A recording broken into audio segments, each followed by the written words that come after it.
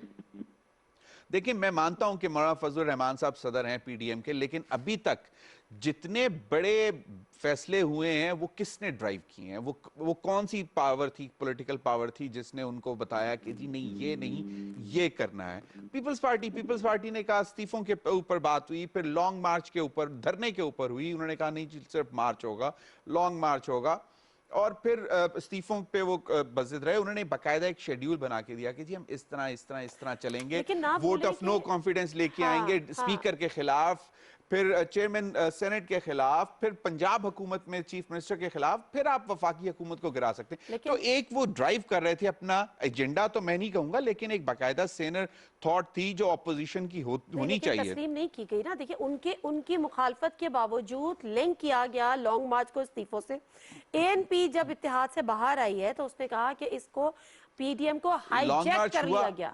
नहीं वो हुआ तो ना, नहीं हुआ ना, तो मुलतवी किया। फिर लेकिन एएनपी ने क्या कहा कि पीडीएम को हाईजैक कर लिया गया कुछ जमातों की जानिब से। वो किसके लिए कह रही थी? नहीं, वो देखें, बात सिंपल सी है ना, वो जाती मुफादात के लिए, जिस पे हाफिज हुसैन अहमद साहब जो कोयटा में बैठे हुए हैं और जेयूआई फे के कहते हैं कि मौलाना फजलुर रहमान से पहले के मेंबर हैं वो, और वो मतलब ओरिजिनल जेयूआई पाकिस्तान के मेंबर हैं। वो कहते हैं कि जनाब ये जो है कुछ पार्टियां ये सिर्फ अपने जाती मुफादात के लिए काम कर रही हैं। ठीक है। और खास तौर पे उन्होंने कहा कि मौलाना फजलुर रहमान साहब इनके हाथों इस्तेमाल हो रहे हैं। अभी तक उन्होंने इस बात तक कह दिया कि उन्होंने कि जी उनके तो वो मतलब उनकी पैसे बचाने के लिए, जो उनकी जो जायदादें बचाने के लिए उनको माई बाप बना लिया है, या माई बाप बना लिया हुआ है। जहाँ पे बाप की बात आ रही थी, वहां पे हाफिज हुसैन अहमद साहब ने जवाब दिया कि मौलाना फजलुर रहमान साहब जो हैं वो किसी के जाती एजेंडे, या मियां नवाज शरीफ, मरियम नवाज, या और हो सकता है कि पीपल्स पार्टी के लोगों का भी हो, लेकिन अभी तक उस तरह कोई सामने चीज आई नहीं है पीपल्स पार्टी। क्योंकि पीएमएलएन तो रात के अंधेरों में मुलाकातें भी करने की कोशिश कर रही है, जिस तरह पता है जुबैर साहब की ओपन मुलाकातें हुई भी हैं, और फिर अभी कोई 2 हफ्ते पहले भी इन्होंने दोबारा कोशिश की है बाकायदा एक सीनियर बंदे को के साथ मिलकर पीएमएलएन ने कि जी बात करने की कोशिश की है, जब वो डॉक्टर अदनान भी आ गए और वो चीजों को एक बाकायदा वो जो फ्रेम देते हैं करने के लिए दोबारा। मैं आई एम कन्विंस्ड नादिया के पीडीएम अगर कोई जरा भर भी इसमें रिवाइवल की उम्मीद है तो वो तभी है कि अगर मियां शहबाज, अगर पीपल्स पार्टी को इसमें वापस लाके बाकायदा इसकी पूरी पावर वापस लेनी है, हाँ, तो फिर वो मेरा ख्याल है कि शहबाज शरीफ साहब उसमें अपना किरदार अदा कर सकते हैं। अच्छा, उस्मान बसरा साहब, एक तो लोगों को बड़ी उम्मीदें हैं कि आपका कम अज कम अगर पीएमएलएन के साथ ना सही तो पीपल्स पार्टी के साथ आने वाले दिनों में एक अच्छा वर्किंग रिलेशनशिप पीटीआई की गवर्नमेंट का एक डेवलप हो सकता है। लेकिन दूसरा जो सिनेरियो बन रहा है पॉलिटिकल, कि अगर मुफाहमत वाली सियासत के लोग आके पीडीएम को टेक ओवर कर लेते हैं तो फिर पीपल्स पार्टी का एक वर्किंग रिलेशनशिप उनके साथ भी बेहतर हो सकता है। आपकी बहैसियत हुकूमत और एक वर्किंग रिलेशनशिप आप किससे करना बेहतर चाहेंगे? पूरे ग्रैंड ऑपोजिशन अलायंस को आप चाहते हैं कि आप उनको कॉन्फिडेंस में लें, इंगेज करें, डायलॉग्स की तरफ आए, या इंडिविजुअल पार्टीज से? देखिए नादिया, शुरू दिन से प्राइम मिनिस्टर जो है इस बात के ऊपर बिल्कुल क्लियर हैं कि जो अपोजिशन है उसका रोल, क्योंकि उन्होंने खुद एक बड़ी लंबी और बड़ी तगड़ी और बड़ी जेन्युइन अपोजिशन की है, और किसी भी जमहूरी मुआशरे के अंदर और किसी भी जमहूरी कदरों की पनपना और उनकी मजबूती के लिए एक कंस्ट्रक्टिव अपोजिशन बड़ी लाजम मलजूम है। हम तो पहले दिन से कह रहे हैं कि देखिए, आप जो अपोजिशन इल्जामात लगा रही है, तो आइए पार्लियामान से लेके, आइए कमेटियों से लेके हर जगह बैठिए, कंस्ट्रक्टिव अपनी इनपुट दीजिए। आप देखिए, लेकिन ये अपोजिशन कहीं बैठने को तैयार नहीं है। हम आज भी इनसे ये कह रहे हैं, वो पीपल्स पार्टी है, मुस्लिम लीग नून है, या दूसरी जमातें हैं जो इस अलायंस का हिस्सा हैं, कि आप कहते हैं ना, आप कहते हैं, हम तो इसको समझते हैं कि आप एक पोलिटिकल नैरेटिव लिए फिरते हैं, लेकिन आप कहते हैं कि इलेक्शन के अंदर धांधली हुई थी। हम कहते हैं कि इंतखाबी इस्लाहात के लिए आइए हमारे साथ बैठिए। आप कहते हैं कि कुछ मामला इस तरह हैं जो बेहतर नहीं है, उस पर बात करने की जरूरत है, तो हम कहते हैं आइए। आप कहते हैं कि नैब के कवानीन को तब्दील कर दें, उसके ऊपर तो बहस नहीं हो सकती ना, कि जो आप उठा के ले आए 34 शिकें। लेकिन हम ये कह रहे हैं कि पीपल्स पार्टी हो, मुस्लिम लीग नून हो, हुकूमत जो है वो प्राइम मिनिस्टर बिल्कुल क्लियर है कि उनके साथ बैठ के बात करनी चाहिए, मजबूत पार्लियामान के लिए, आइन की बेहतरी के लिए, कानून में बेहतरी के लिए, कानून में इस्लाहात के लिए, इंतखाबात की निज़ाम को मजबूत करने के लिए। लेकिन उसके लिए हम सिर्फ एक ही बात कहते हैं कि जब आप ले आएंगे कोई ऐसा तरामीम ले आएंगे या आप सिर्फ अड़ जाएंगे एनआरओ के ऊपर, तो बात आगे नहीं बढ़ सकेगी। और मैं क्विकली जरा शायद आपा की खिदमत में ये अर्ज करूं कि जब हम कहते हैं कि एनआरओ का जिक्र करने से चूकते नहीं है आप लोग।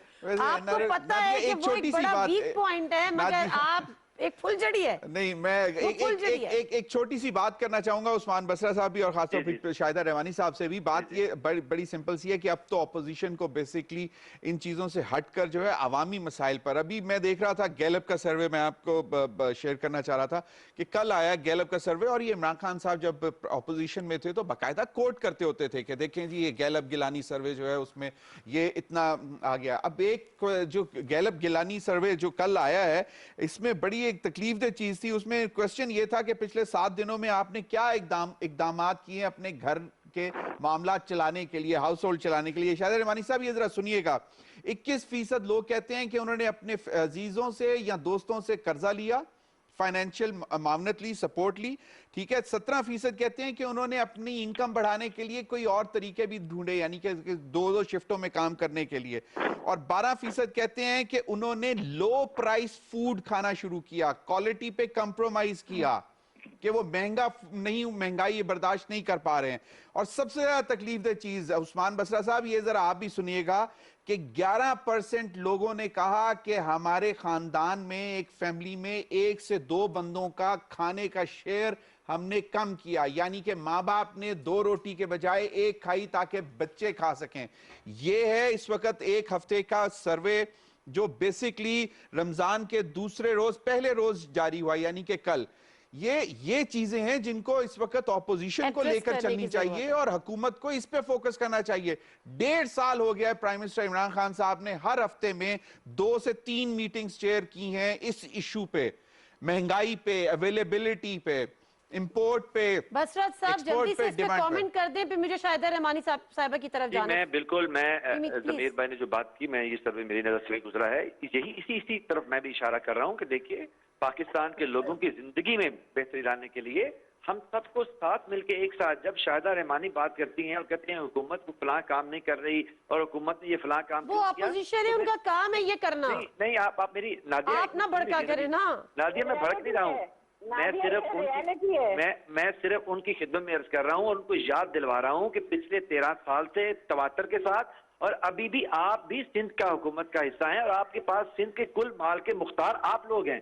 तो लेट्स सिट और ये लोगों को ब्लेम गेम करना हम छोड़ दें। अगर ये अपोजिशन है मरकज में नादिया, तो सिंध के अंदर मैं अपोजिशन हूँ, मैं तो भड़क नहीं रहा हूँ। मैं कह रहा हूँ कि आज भी सिंध के मामला को बेहतर करने की जरूरत है, वफाक में मामला को बेहतर ठीक है, we got your point sir, we got your point. मैं जरा शाहिदा रहमानी साहिबा से बात कर। शाहिदा रहमानी साहिबा, ये जो गैलप सर्वे जो उसका ज़मीर अदर साहब ने जिक्र किया, ये है असल इश्यूज।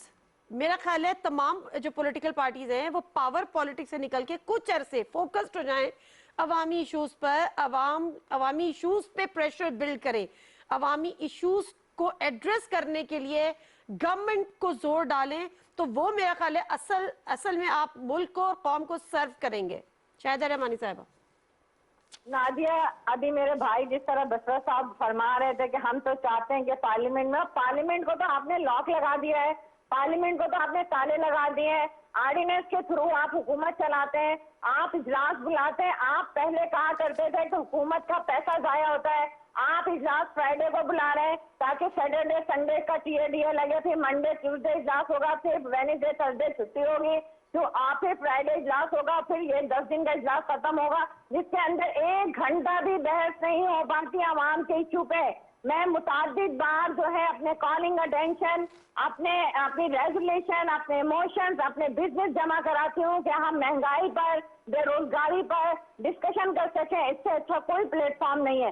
लेकिन आप यकीन करें कि इन्होंने तमाम हुकूमत जो है सिर्फ और सिर्फ ऑर्डिनेंस के थ्रू चला रहे हैं। इस वक्त लोग खुदकशियां कर रहे हैं। आप सोचें कि अगर मेरी तनख्वाह 70,000 रुपए है और महंगाई अगर है 100 गुना ज्यादा बढ़ चुकी है, तो वो 70,000 की कीमत क्या? अब एक गरीब आदमी जिसकी कम से कम तनख्वाह 15 से 16,000 रुपए, क्या वो गुजारा कर सकता है? बिजली के बिल देखेंगे किस कदर ज्यादा आ रहे हैं। यूटिलिटी बिल्स में इतने खतरनाक हद तक इजाफा कर दिया गया। उसके अलावा खाने पीने की चीजें महंगी हैं, तो लोग कहाँ से गुजारा करेंगे? बेरोजगारी इतनी है कि लोगों को मुझे दिल से खुशी है कि आपको इसका इदराक है। नौकरियां देने वाले, 50 लाख घर का वादा करके आने वाले, तब्दीली के नाम शाहिदा रहमानी साहिबा, मुझे दिल से खुशी है कि आपको इसका इदराक है, और मैं ये चाहती हूँ कि आप लोग बहैसियत ऑपोजिशन इसका जिक्र सिर्फ टॉक शोज में ना किया करें।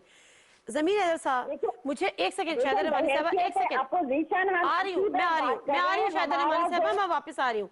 From September onwards PDM her issue में, चाहे वो मिसिंग पर्सन का केस हो, चाहे वो जो जूनियर डॉक्टर्स का हो, स्टूडेंट्स का हो, गवर्नमेंट एम्प्लॉइज की सैलरीज का हो, हर चीज में इजहार यकजहती किया इस ऑपोजिशन ने। मतलब हर चढ़ती बस में सवार हुए और कुछ भी नहीं मिला।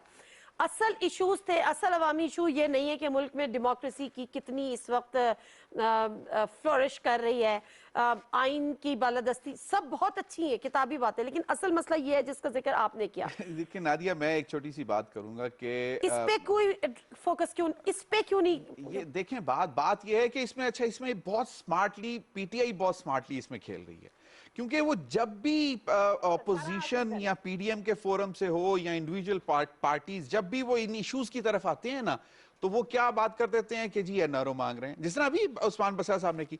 अब वो जब ये इस पॉलिटिकल एंगल आया था ना फिर हर चीज का कि तो जी ये हमारे खिलाफ इसलिए आवाज लगा रहे हैं क्योंकि इनको एनआरओ चाहिए, मरियम साहिबा बाहर जाना चाहती हैं, आसिफ अली जरदारी साहब चाहते थे कि उनके सारे केसेस इस्लामाबाद से मुंतकिल हो जाएं, कराची मुंतकिल हो जाएं, वो हो गए। अब ये बात है कि नहीं काफी हो गए हैं, काफी चले गए हैं, वो तो एक हो गया हुआ। माय पॉइंट इज कि ये ऑपोजिशन को इस चीज पे नहीं आना चाहिए, क्योंकि पीटीआई तो हर चीज को पॉलिटिकल एंगल देगी और वो कहेगी कि जी इनके पिछले 8-10 साल जो थे उनकी वजह से ये हालात हैं। दूसरा, ये सब कुछ ये शोर इसलिए मचा रहे हैं कि इनको एनआरओ चाहिए, इनको माफियां चाहिए, इनके केसेस हैं, इनको ये इसमें जो है उसमें बचत मांगते हैं। ये तो बात ये है कि ये बहुत स्मार्टली पीटीआई जो है वो डाइवर्ट कर जाती है अवामी इश्यूज को, पुराने पॉलिटिशियन बैठे हुए हैं दहाइयों की सियासत। तो ये तो इनको चाहिए नहीं, ये तो इनको चाहिए कि इसका इस वक्त इनको सियासत ही सिर्फ और सिर्फ। और देखिए, मैं ये समझता हूं कि मुझे ये इंटरेस्ट नहीं है कि ऑपोजिशन कोई बहुत ज्यादा कारनामा कर जाएगी। मेरा इंटरेस्ट अवाम के साथ है और ऑपोजिशन का काम है कि वो गवर्नमेंट के ऊपर प्रेशर बिल्ड करे, तो फिर जाके कोई हुकूमत जो है सीरियस होकर काम करेगी। अच्छा ठीक है, बस और ये कोई बड़ी साइंस नहीं है, रॉकेट साइंस नहीं है। एक मजिस्ट्रेट से लेके एक एसी असिस्टेंट कमिश्नर तक ये महंगाई के मामले को हल कर सकते हैं, लेकिन पिछले 1.5-2 साल से आप देख लें कि चीज ये है कि हम ये देख रहे होते हैं कि रुपए की कदर मुस्तहकम भी हो रही है, आपने मार्केट में उसको फ्री किया हुआ है, डॉलर नीचे भी आ रहा है, पेट्रोलियम प्राइसेस नीचे आ रहे हैं, कीमतें नहीं है, हिल नहीं रही, ऊपर जा रही हैं, तो ये फिर एडमिनिस्ट्रेटिवली इसको देखने की जरूरत है। अच्छा शाहिदा रहमानी, मैं लास्ट कमेंट बसरा साहब से लूंगी। शाहिदा रहमानी साहब जरा कोई बताएगा, जो कायरा साहब ने कहा कि पीएमएलएन लंदन और पीएमएलएन पाकिस्तान, पीपल्स पार्टी किसके साथ आगे चल के वर्किंग रिलेशनशिप में कंफर्टेबल होगी? मरियम कैंप यानी नवाज शरीफ साहब का कैंप या शहबाज शरीफ कैंप? कोई आवाज आपकी अगर आप रिपीट कर दें तो। मैं ये कह रही हूँ कि कायरा साहब ने पीएमएलएन लंदन और पीएमएलएन पाकिस्तान की बुनियाद रख दी है। आप लोग किसके साथ ज्यादा कंफर्टेबल होंगे इन फ्यूचर, या from the forum of platform of PDM working relationship में? देखिए, बात यह है कि पीपल्स पार्टी ने जमहूरी रवैयों के साथ सियासत की है। पीएमएलएन ने जिस तरीके से अभी किया है, जाहिर है मुस्किन आज से मजम्मत करते हैं, क्योंकि जो जहां तनाज़ा शुरू हुआ वो असल चीज उन्होंने इसको इशू बनाया कि चेयरमैन अपोजिशन लीडर जो है पीपल्स पार्टी ने क्यों लिया। तो हमारे पास अक्सरियत थी हमने आपको नेशनल असेंबली में दिया। ये कोई छोटी छोटी आप किसके साथ कंफर्टेबल होंगे ज्यादा? बात करें, जब हमने शुरू दिन से कहा इस चीज से नहीं देंगे, हम पार्लियामेंट में रहकर सियासत करेंगे। और देखें 2018 के यानी मुफाहमत की सियासत पार्लियामेंट में नहीं जा रहे थे तो हमने इन्हें आमादा किया पार्लियामेंट में आने का। 2007 में भी इन्होंने बाइकआउट का ऐलान किया। ठीक है बसरा साहब लास्ट कमेंट कर दें।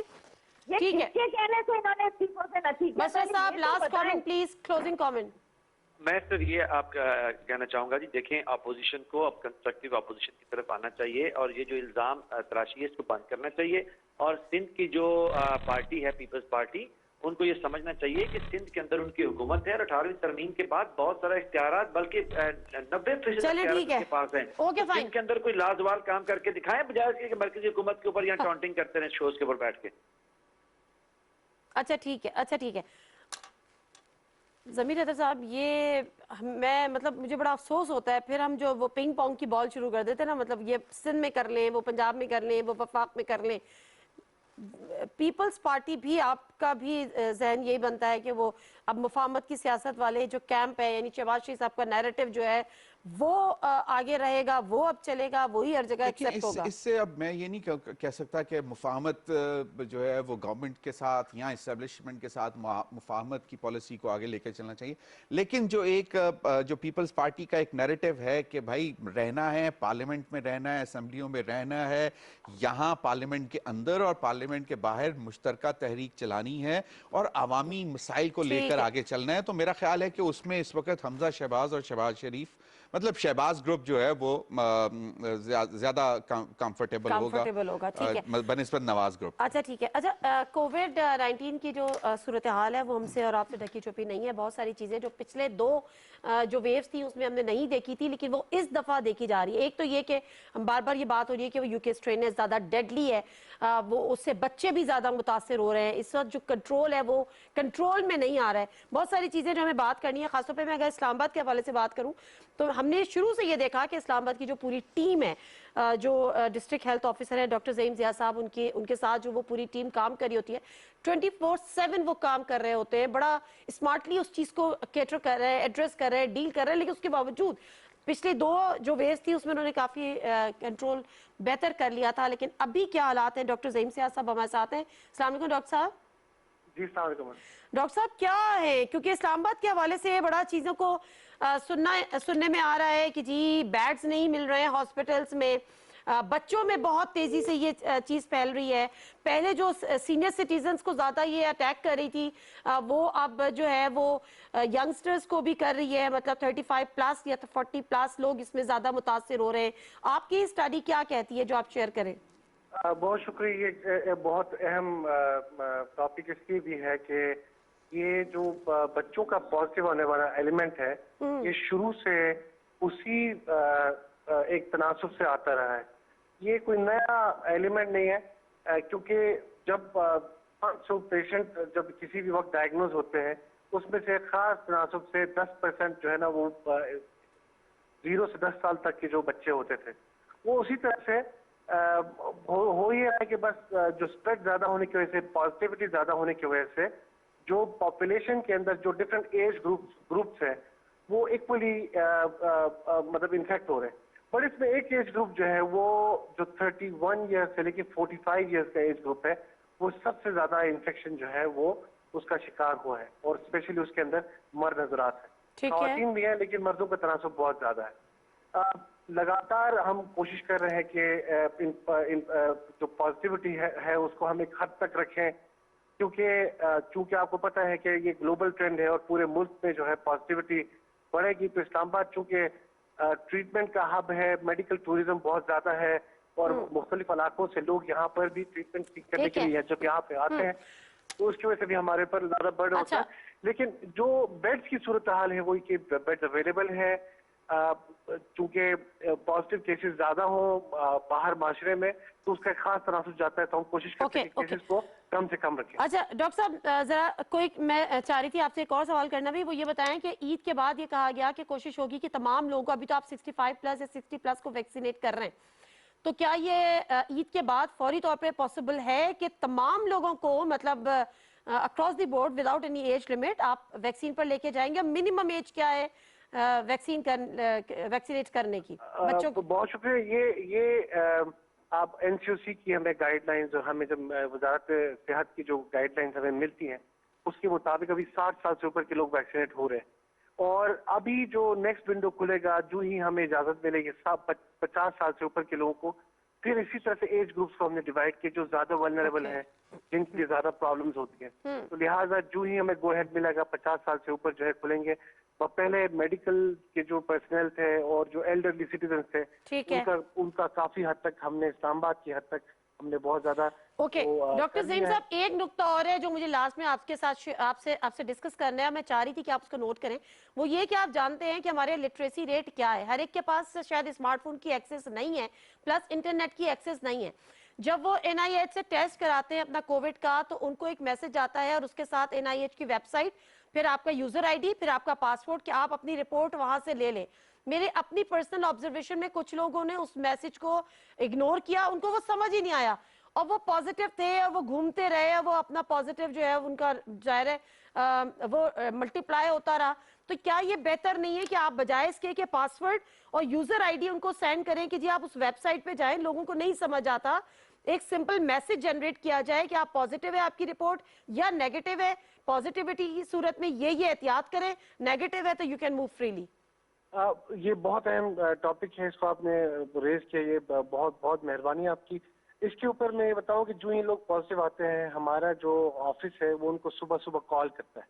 So it's not just one, उसके अंदर हम भेजते हैं NIH वालों की तरफ से। और इसके ऊपर हम ये बात भी करेंगे कि इसको बेहतर करने के लिए हम क्या कर सकते हैं। लेकिन चूंकि अगले दिन हमें जब लाइन लिस्ट आती है तो उसमें हम उनको फोन करके कंफर्मेशन देते हैं आपको पॉजिटिव आया है, लिहाजा आपकी कॉन्टेक्ट रेशियो, या मल्टीपल लेवल्स के ऊपर हम इसको स्क्रीन करते हैं और इंश्योर करते हैं कि जो जो लोग पॉजिटिव हैं उनको इतला भी पहुंचे और उनके जो कॉन्टेक्ट है उनको भी ट्रेस किया जा सके। ठीक है, thank you very much doctor साहब, बहुत शुक्रिया आपके टाइम का। मैं सिर्फ रिक्वेस्ट ये करूंगी कि इसको एक दफा फिर इसको रिव्यू कर लीजिएगा, लेकिन क्योंकि ऐसी चीजें हुई हैं कि लोगों को पता ही नहीं चला कि वो मैसेज जो है वो आपको किसी वेबसाइट को अप्रोच करना है या उसमें यूजर ID डालनी है, फिर पासवर्ड डालना है, उसके बाद आपको रिपोर्ट का पता चलना है। तो बेहतर यह है कि अगर आप उनको डायरेक्टली अप्रोच कर लें या नेगेटिव पॉजिटिव जो भी है वो मैसेज जनरेट कर दें। फिलहाल दीजिए प्रोग्राम से नादिर मिर्जा को इजाजत, तमाम गेस्ट के शुक्रिया के साथ।